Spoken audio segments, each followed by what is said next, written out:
Olá, tudo bem? Hoje nós vamos dar continuidade ao nosso Catecismo de São Pio X e hoje nós vamos ver o sétimo mandamento da Lei de Deus, não furtar.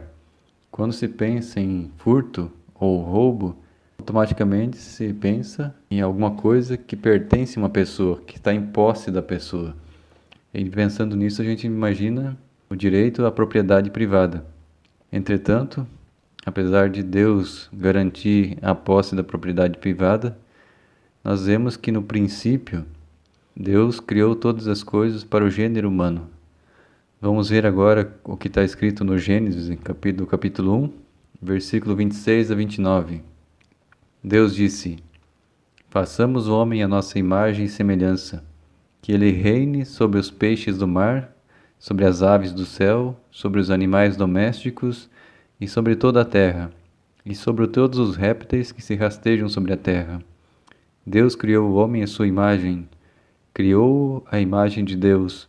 Deus criou o homem e a mulher. Deus os abençoou. Frutificai, disse ele, e multiplicai-vos. Enchei a terra e submetei-a. Dominai sobre todos os seres vivos. Deus disse: Eis que eu vos dou todas as coisas. Então nós vemos nessa passagem do Gênesis que Deus é a fonte de tudo. De forma mais própria da palavra mesmo, só Deus é dono de todas as coisas, porque Ele criou todas as coisas. O ser humano é parte da criação dele, então nós não somos donos de nada. Quando Deus cria o universo, cria a natureza, Ele criou Adão e Eva, Ele lhe deu para o ser humano uma dignidade maior, como um administrador de todos os bens, de todas as criaturas. Quando Ele diz reine sobre todos os animais, é uma realeza, uma participação da realeza divina.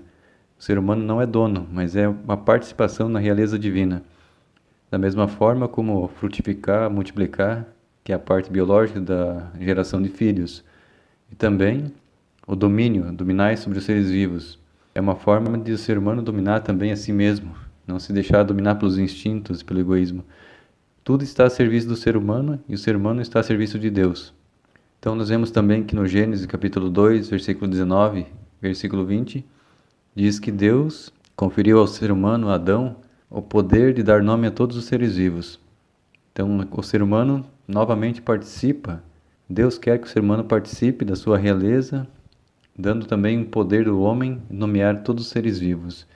É uma participação na divindade de Cristo, do Pai e do Espírito Santo. Em Gênesis também capítulo 9, versículo 1 a 4, quando ocorreu o dilúvio, Deus abençoou Noé e seus filhos e deu a mesma função aos filhos de Noé que tinha dado a Adão lá no começo da criação do ser humano. Disse Deus: Sede fecundos, disse-lhes ele, multiplicai-vos e enchei a terra. Vós sereis objeto de temor e de espanto para todos os animais da terra, toda ave do céu, tudo que se arrasta sobre o solo e todos os peixes do mar. Eles vos são entregues em mão. Tudo que se move e vive vos servirá de alimento. Eu vos dou tudo isso, como vos dei a erva verde. Somente não comereis carne com a sua alma, com o seu sangue. Então nós vemos que também, quando Deus purifica a terra com o dilúvio, Deus confere a Noé um princípio de nova criação, uma nova humanidade. Novamente Deus dá esse poder de Adão, que tinha dado a Adão, para que Noé pudesse dominar sobre todas as criaturas. A única proibição é comer o sangue dos animais, porque nele estava o símbolo da vida. Também nós vemos esses princípios básicos de que Deus criou todas as coisas e Ele é o dono de tudo. No Catecismo de João Paulo II, diz assim, no ponto 2402, no princípio, Deus confiou à terra e os seus recursos à gestão comum da humanidade, para que a dela cuidasse, a dominasse pelo seu trabalho e gozasse dos seus frutos. Os bens da criação são destinados a todo o gênero humano. No entanto, a terra foi repartida entre os homens para garantir a segurança da sua vida, exposta à penúria e à ameaça da violência. A apropriação dos bens é legítima, para garantir a liberdade e a dignidade das pessoas, e para ajudar cada qual a ocorrer as suas necessidades fundamentais e as necessidades daqueles que têm a seu cargo. Tal apropriação deve permitir que se manifeste a solidariedade natural entre os homens. Então nós vemos nesse parágrafo 2402 do Catecismo que a criação toda pertence a Deus e Deus confiou ao ser humano como um administrador, alguém que não é dono, mas administra um bem que foi dado a ele como um penhor para que possa ser administrado de forma justa, de acordo com as necessidades. Tudo foi confiado ao ser humano. Entretanto, apesar de ser um dom comum a todo o gênero humano, a natureza, Deus confere também o direito à propriedade privada, que na verdade a propriedade privada é fruto do trabalho humano. Cada coisa que a gente tem em casa, as famílias adquiriram como herança, foram frutos do trabalho de alguém que trabalhou, conseguiu o seu salário, seu sustento e acabou comprando um bem, um veículo, uma propriedade, uma casa, um terreno. Essa propriedade privada, ela acaba sendo transmitida por herança aos filhos, que é a questão da família. Por isso é um direito também da família de ter o seu sustento, a sua propriedade privada, o pai poder sustentar os seus filhos. No ponto 2403, o Catecismo diz assim: o direito à propriedade privada, adquirida ou recebida de maneira justa, não anula a doação original da terra à humanidade no seu conjunto. O destino universal dos bens continua a ser primordial, embora a promoção do bem comum exija o respeito pela propriedade privada, pelo direito a ela e do respectivo exercício. Então, as duas realidades, o Catecismo vem dizer que, apesar da terra, toda a natureza ser dom de Deus para todos os seres humanos, Deus também confere ao ser humano o direito à propriedade privada.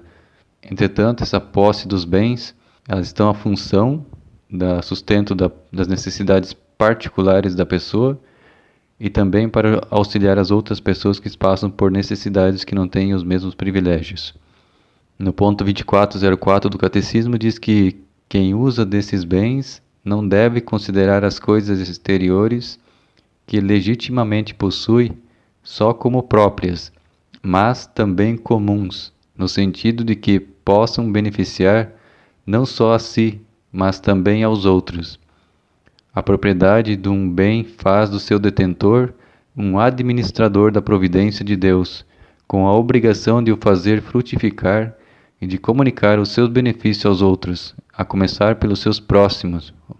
Então, nesse ponto, o Catecismo de João Paulo II vai considerar o fato de que todo ser humano é simplesmente um administrador de um bem, um dom de Deus. Nesse sentido, não só os dons espirituais que nós vemos na igreja, como o dom da palavra, dom do ensino, do governo, são dons que vêm de Deus ao serviço da comunidade, mas também os dons naturais, tudo é de Deus. O dom da inteligência para o estudo, para o ensino, o dom do trabalho e outros tipos de dons, todos eles naturais, todos os talentos que os seres humanos nascem, dom para música, para todos os tipos de talentos, são dons de Deus também. Não é só fruto do esforço humano. Muita gente consegue coisas na vida, propriedades, bens, ficam ricos e se atribuem a si mesmo os seus esforços, o seu sucesso, quando na verdade Deus garantiu esses dons à pessoa e ela simplesmente desenvolveu, assim como Jesus falou na parábola dos talentos. A cada um foi dado um certo número de talentos e a pessoa pode administrar esses talentos de forma a fazer frutificar e aumentar. Entretanto, tudo em sua origem é dom divino, e como dom divino estão a serviço também das outras pessoas.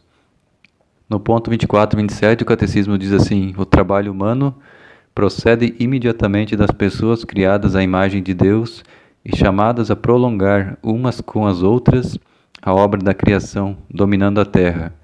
Portanto, o trabalho é um dever. Na segunda carta a Tessalonicenses, capítulo 3, versículo 10, São Paulo diz assim: se algum de vós não quer trabalhar, também não coma. O trabalho honra os dons do Criador e os talentos recebidos. Também pode ser redentor, suportando o que o trabalho tem de penoso em união com Jesus, o artesão de Nazaré e crucificado no Calvário. O homem colabora, de certo modo, com o Filho de Deus na sua obra redentora. Cada um deve poder tirar do trabalho os meios de subsistência para si e para os seus, para a sua família, e a possibilidade de servir a comunidade humana. Então agora nós vamos ver algumas passagens da Escritura que vão falar sobre essa parte de que o ser humano não é dono, é um administrador dos dons naturais. Em Mateus capítulo 5, versículo 42, Jesus diz assim: Dá ao que te pede, e não voltes as costas ao que te pede emprestado. Na carta aos Efésios, São Paulo diz assim, capítulo 4, versículo 28. Quem era ladrão, não torne a roubar. Antes trabalhe seriamente para realizar o bem com as suas próprias mãos, para ter com que socorrer os necessitados. Então aqui nós vemos nessa carta aos Efésios que a pessoa deve trabalhar não só para seu benefício próprio, mas também para poder socorrer nas necessidades das outras pessoas, praticando a esmola, a caridade. Também no Evangelho de Lucas, capítulo 3, versículo 11, diz assim, Jesus: Quem tem 2 túnicas, reparta com quem não tem nenhuma, e quem tem mantimentos, faça o mesmo. Então Deus, Jesus encarnado, vai falar a mesma coisa. Você tem os dons, reparta com quem não tem. Em Lucas, capítulo 11, versículo 41, diz assim: Dai antes de esmola o que possuís, e tudo para vós ficará limpo. Então, o ensinamento de Deus aqui, falando que a esmola purifica também a alma, apaga os pecados. Em Deuteronômio, capítulo 15, versículo 1, diz assim: Nunca faltarão os pobres na terra. Por isso, faço-te esta recomendação: abre a mão para o teu irmão, para o pobre e necessitado que estiver na tua terra. Sempre Deus pedindo para que o ser humano pratique a caridade. Assim como Jesus mesmo disse no Evangelho, pobres sempre tereis entre vós. Por isso sempre teremos ocasião de praticar a caridade, como administradores dos dons que Deus nos concedeu. Com relação à propriedade privada, nós vemos em Êxodo capítulo 20, versículo 17, diz assim: Não cobiçarás a casa do teu próximo, não cobiçarás a mulher do teu próximo, nem seu escravo, nem sua escrava, nem seu boi, nem seu jumento, nem nada do que lhe pertence. Então nós vemos que apesar de ser um dom dado a toda a humanidade, Deus, por meio do mandamento, garante o direito à propriedade privada de cada pessoa. Não se deve cobiçar aquilo que pertence a outro. Ele pode te dar se ele quiser, mas aí depende do livre-arbítrio da pessoa. Nós não podemos privá-lo do direito de praticar a caridade ou de negar o seu dom. Ele tem o livre-arbítrio, mas depois Deus vai julgá-lo de acordo com a forma como ele administrou os dons que recebeu de Deus, doando com liberalidade ou segurando egoisticamente para acumular seus bens sem olhar para as necessidades dos outros. Em Provérbios, capítulo 22, versículo 2, diz assim: Rico e pobre se encontram, foi o Senhor que criou a ambos. Então, nesse versículo tem uma verdade, que Deus fez o pobre e fez o rico. Algo pode até escandalizar muitas pessoas, mas a palavra de Deus diz que até o rico, Deus o fez rico. Deus deu os dons e os meios para que ele conseguisse acumular seus bens, propriedades, por causa dos talentos que Deus conferiu a ele já por natureza, nascimento, e também por dons que recebeu durante a vida. Só que Deus não deu esses dons, essa riqueza para a pessoa usufruir só com um benefício próprio. Todos os ricos têm o direito e a missão de repartir seus dons com os pobres, e serão julgados justamente por isso, por ser administradores de dons de Deus. Jó então se levantou, rasgou o manto e raspou a cabeça. Depois, caindo prosternado por terra, disse: Nu saí do ventre de minha mãe, nu voltarei. O Senhor deu, o Senhor tirou. Bendito seja o nome do Senhor. Então, nessa atitude de Jó, nós vemos o ideal, a essência do que é o ser humano com relação aos bens. Com Jó, que era um homem rico, tinha muitas propriedades, muitos bois, muitos rebanhos, tinha uma família numerosa, perdeu tudo, né? Foi tirado, perdeu até a saúde, perdeu tudo. E Jó, mesmo assim, ele teve a noção de que Deus precisa ser bendito e louvado.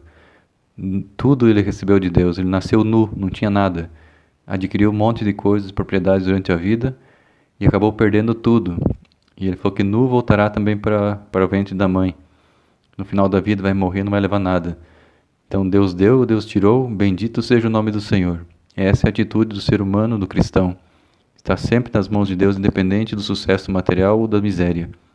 Com relação à partilha e o julgamento de Deus a respeito das posses, em Lucas, capítulo 16, versículo 19 a 31, Jesus fala a parábola do rico esbanjador e do pobre Lázaro, cheio de feridas, que ficava à porta da casa do rico.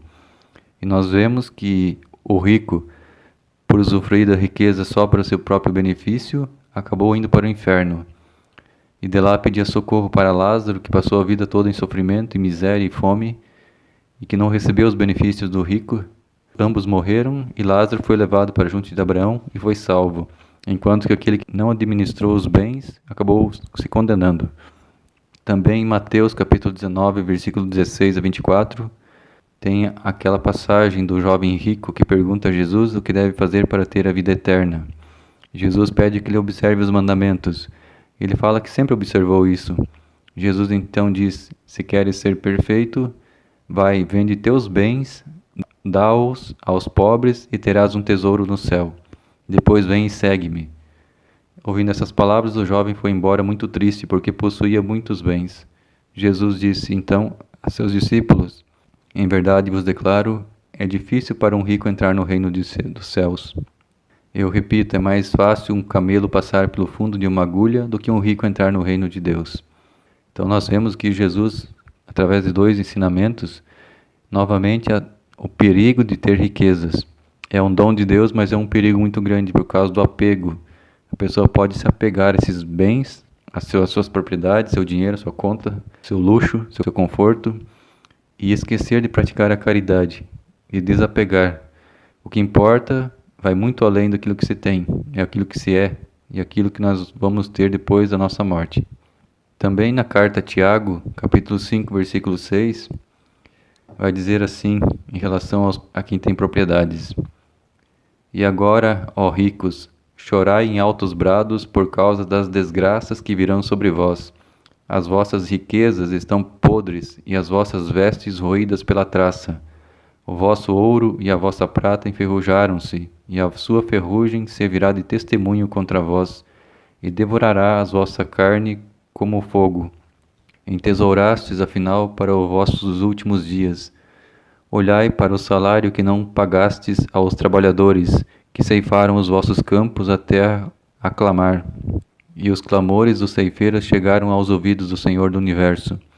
Tendes vivido na terra entregues ao luxo e aos prazeres, cevando assim os vossos apetites para o dia da matança. Condenastes e destes a morte ao inocente, e Deus não vai opor-se? Então vemos nessa carta de Tiago a dura repreensão do apóstolo aos ricos que não praticam a caridade, que ajuntam bens, que acumulam, né? Como o próprio Jesus falou no Evangelho, aquele homem que queria aumentar os seus silos, porque tinha uma colheita muito grande, e ele falou: tolo, essa noite mesmo te pedirão as contas da tua vida, e para quem vai ficar tudo aquilo que acumulaste? Então a atitude do cristão diante dos bens materiais é uma atitude de desprendimento, de amor, de apego a Deus unicamente, e os bens desse mundo são para nosso serviço, são para ser usados e para ajudar a praticar a caridade àqueles que não têm. Então agora, entrando diretamente então nesse sétimo mandamento da lei de Deus, que é o objeto dessa catequese, nós vamos falar do que seria então tomar posse contra a vontade da pessoa daquilo que lhe pertence, que está em seu domínio. Nós vemos que não furtar ou não roubar estão lá na Sagrada Escritura, no Êxodo capítulo 20, versículo 15, diz assim: não roubarás. Também em Mateus 19, 18 diz: não roubarás. Em Deuteronômio capítulo 5, versículo 19 diz assim: não furtarás.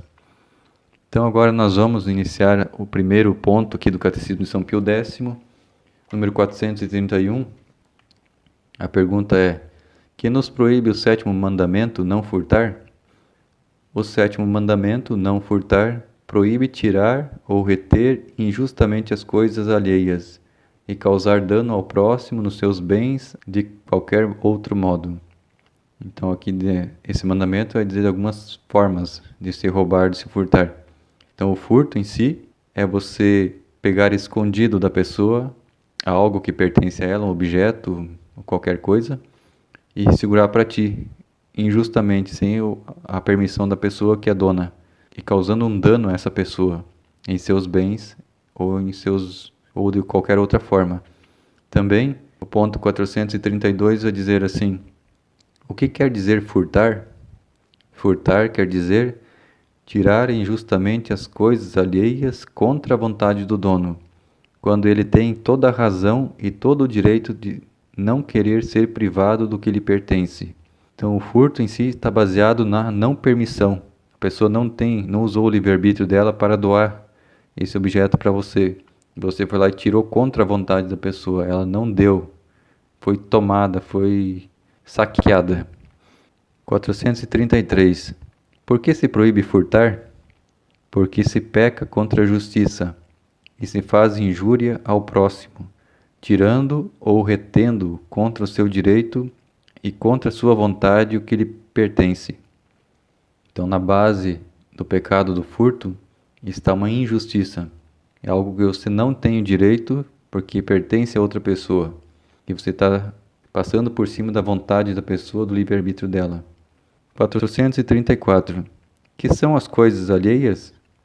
São todas as coisas que pertencem ao próximo, das quais tem a propriedade ou o uso, ou simplesmente as tem em depósito.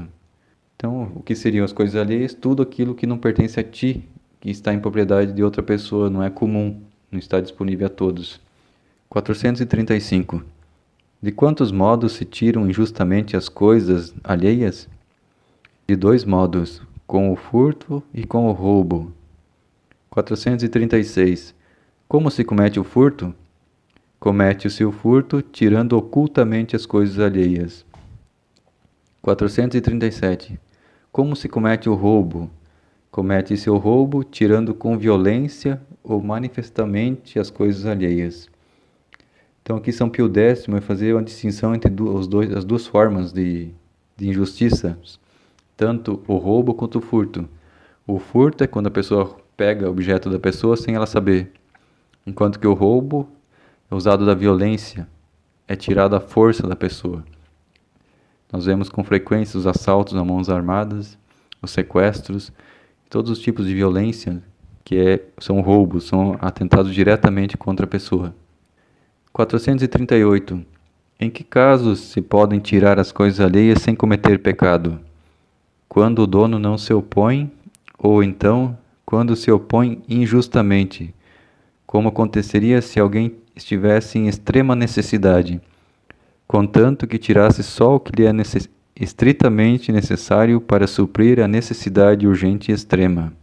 Então, São Pio X vai dizer que há casos em que não será considerado um roubo ou um furto, quando a pessoa pega, por exemplo, vai querer estar com fome e tenha diante de si uma lavoura com frutas, e a pessoa acaba, por necessidade de fome, necessidade extrema, a pessoa vai e colhe alguns frutos para comer, para matar a fome. Não seria um roubo, porque você está suprindo uma necessidade básica tua, que está acima da propriedade privada. Agora, também quando a pessoa não se opõe, ela sabe que você vai pegar e não proíbe, também não é considerado pecado. A pessoa sabe que você foi lá, tirou o milho verde, comeu. Então não é pecado, não é roubo, porque a pessoa, apesar de não ter te dito, não ter dado, ela permite que você pegue. 439. É só com o furto e com o roubo que se prejudica o próximo? Nos seus bens? Prejudica-se também com a fraude, com a usura e com outra qualquer injustiça contra os seus bens. Então, além desses dois aspectos do furto e do roubo, existe um meio de prejudicar ao próximo, que é com a fraude, ou com a usura, ou qualquer outra injustiça. Vamos ver cada uma delas, então. 440. Como se comete a fraude? Comete-se a fraude enganando o próximo com o comércio dos pesos, medidas ou moedas falsas, ou com os gêneros deteriorados, falsificando escrituras e documentos. Em suma, fazendo falsidades nas compras, nas vendas ou em qualquer outro contato, ainda quando se não quer dar o preço justo ou o preço combinado. Então, aqui na fraude, São Pio X vai enumerar vários pontos que podem ser lesados à pessoa que tem direito tanto a um bom produto quanto à medida certa daquilo que você está comprando e adquirindo.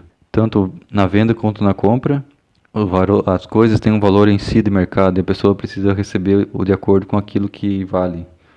Não pode ser fraudado também no peso, na medida, nas balanças. Tudo isso são pecados de fraude. Nós vemos então no Deuteronômio capítulo 25, versículo 13 a 16, vai dizer assim: Não terás em tua bolsa 2 espécies de pesos, uma pedra grande e uma pequena.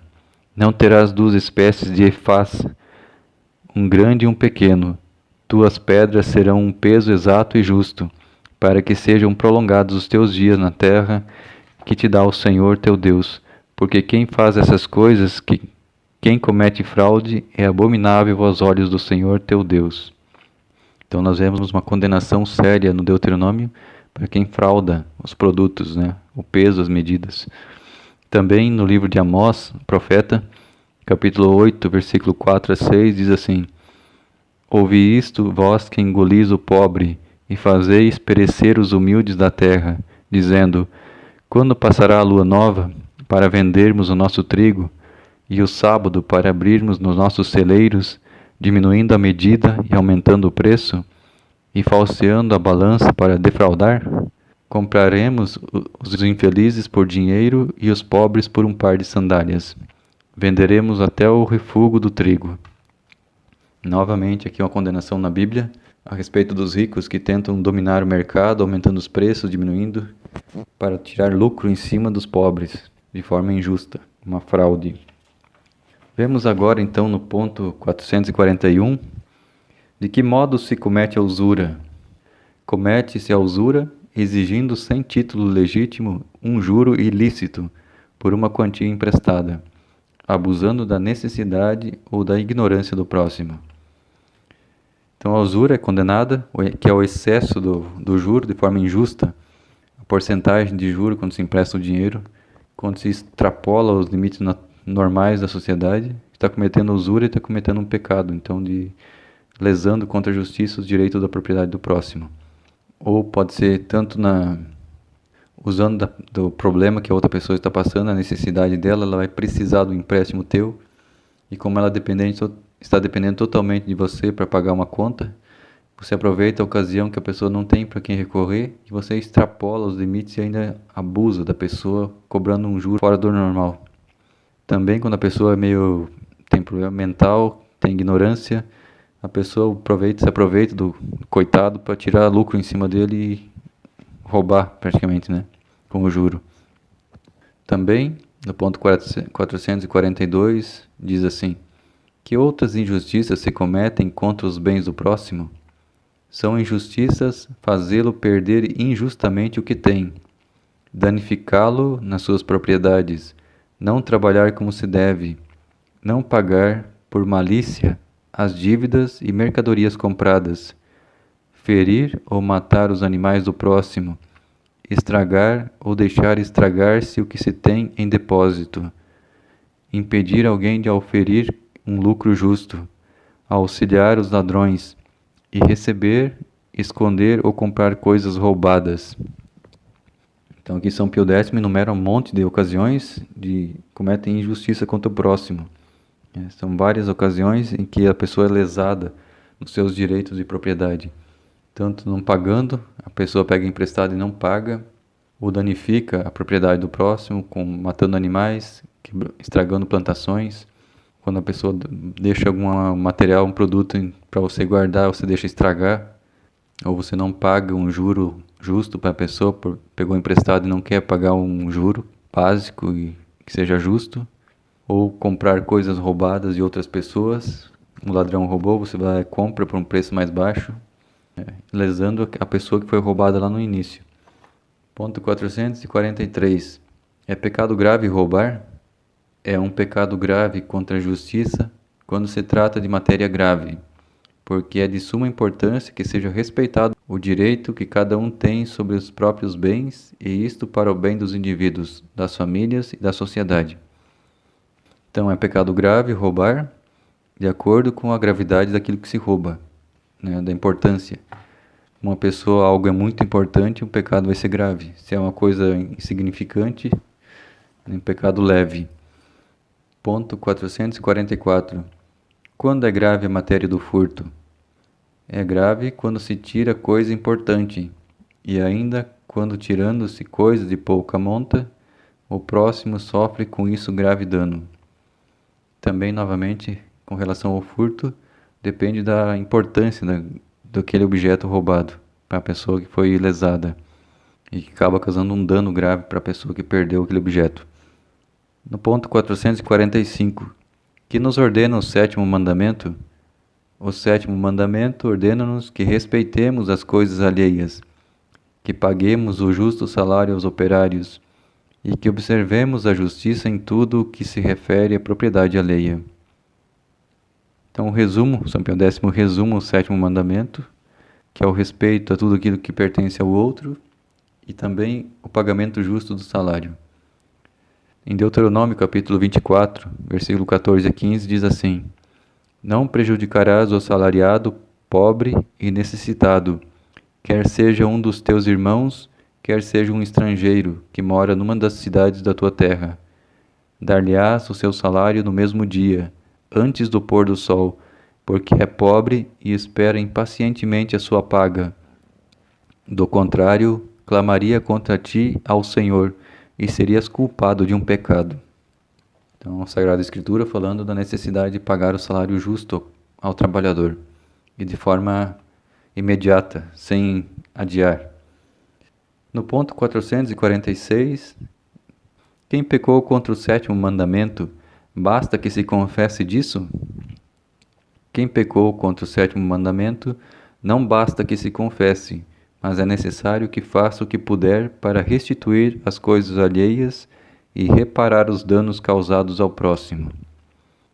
Então, sobre a reparação, nós vemos no Evangelho de Lucas, capítulo 1, versículo 1 a 9, que vai falar sobre a conversão de Zaqueu, o cobrador de impostos. Ele diz assim: Senhor, vou dar metade dos meus bens aos pobres, e se tiver defraudado alguém, restituirei o quadruplo. Nós vemos então que os pecados que nós cometemos que lesam contra o próximo necessitam também da reparação. Toda confissão, quando se comete pecados que se vai confessar com o padre, apesar de receber a absolvição do pecado, existe a necessidade da reparação. Quando nós não reparamos a ofensa, o dano causado ao próximo, nós teremos que pagar na outra vida. Na hora do juízo, nós vamos pagar no purgatório por não termos restituído aquilo que foi roubado, nós causamos prejuízo ao próximo, não restituímos aquilo que era de direito dele. Esses nossos crimes, esse dano que nós causamos, se nós não pagarmos nessa vida, vamos pagar no purgatório depois. Agora, então, no ponto 447, que é a reparação dos danos causados. A reparação dos danos causados é a compensação que se deve dar ao próximo pelos frutos e lucros perdidos por causa do furto e das outras injustiças cometidas em seu prejuízo. Então vai muito além de pegar o objeto e devolver o objeto. Muitas vezes aquele objeto era um objeto necessário para a subsistência da pessoa. Por exemplo, se tinha alguém que tinha uma vaca de leite e você foi lá e roubou, essa pessoa ficou 3 meses sem a vaca, aí não adianta você chegar lá e devolver uma outra vaca ou a mesma vaca. Durante aquele período de 3 meses ele não pôde usufruir do leite da vaca, que era o sustento da casa da família dele. Então você vai precisar restituir não só o que foi roubado, mas também o dano que a pessoa deveria ter adquirido com o trabalho dela com esse objeto, que seria o leite que ele teria vendido nesse tempo, você teria que dar em valores, em dinheiro, essa diferença desse período. Ponto 448. A quem se deve restituir as coisas roubadas? Aquele a quem se roubaram, aos seus herdeiros, se já tiverem morrido. E se isso for verdadeiramente impossível, deve-se dar o seu valor aos pobres e às obras pias. Então, a quem se deve restituir? Logicamente, a pessoa que foi lesada. No caso, se a pessoa faleceu, não tem como você devolver para a pessoa que foi prejudicada, você pode devolver para o filho ou alguém da família. Quando nem essas você pode restituir, você vai doar para uma obra de caridade, para que sirva para o bem de outras pessoas. E por fim, o último ponto, 449, que se deve fazer quando se acha alguma coisa de grande valor? Deve-se empregar grande diligência para achar o dono e restituir-lhe fielmente. Então, São Pio X dando um conselho: se por acaso você achar uma carteira com muito dinheiro, você não deve esconder a carteira para ficar com o dinheiro todo para ti. Você deve procurar encontrar o dono. É uma questão de justiça. Aquele bem, aquele valor tem dono. Não se acha nada solto sem ter dono. Então, é a nossa obrigação primeira encontrar a quem pertence. Pode ser o fruto do mês de trabalho de um trabalhador que perdeu o seu salário, que é o sustento da sua casa. E a obrigação primeira, então, nossa como cristãos, é irmos atrás do dono e tentar restituir aquele bem. Por fim, algumas passagens da Escritura para concluirmos o nosso sétimo mandamento, de não furtar, não roubar. Na carta a Tiago, capítulo 2, versículo 15 a 16, diz assim: Se um irmão ou uma irmã estiverem nus e precisarem do alimento cotidiano, e um de vós lhe disser: Ide em paz, tratai de vos aquecer e de matar a fome, mas não lhes der o que é necessário para o corpo, de que lhes aproveitará? Também São João Crisóstomo, um padre da igreja, diz assim: Não fazer aos pobres participar dos seus próprios bens é roubá-los, é tirar-lhes a vida. Não são nossos, mas deles, os bens que aferrolhamos. Ele está dizendo, então, São João Crisóstomo, de tudo aquilo que nós temos de sobra, aquilo que nós não estamos necessitando, que está acumulando em nossas casas, não pertence a nós, aquilo já é pertença de outras pessoas. É nossa obrigação não retê-lo, mas dar em doação, em caridade. Também São Gregório Magno diz assim: Quando damos aos indigentes o que lhes é necessário, não lhes ofertamos o que é nosso. Limitamo-nos a restituir-lhes o que lhes pertence. Mais do que praticar uma obra de misericórdia, cumprimos um dever de justiça. Então, relembrando sempre aquele princípio no começo, que Deus criou todas as coisas, tudo pertence a Deus, nós somos simplesmente administradores.